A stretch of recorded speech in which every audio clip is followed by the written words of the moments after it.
Ganito ang bilihan ng mga chicken dito sa India guys. Nakaseparate ang chicken, fish at vegetables. Dito sa chicken stall na to ako madalas bumili ng chicken guys. Kasi dito is medyo malinis naman yung area tapos walang amoy.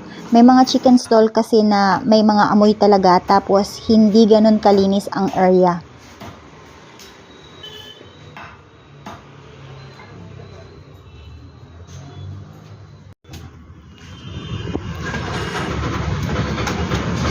Uncle, duck eggs ondo. Duck egg. Duck Egg. Egg.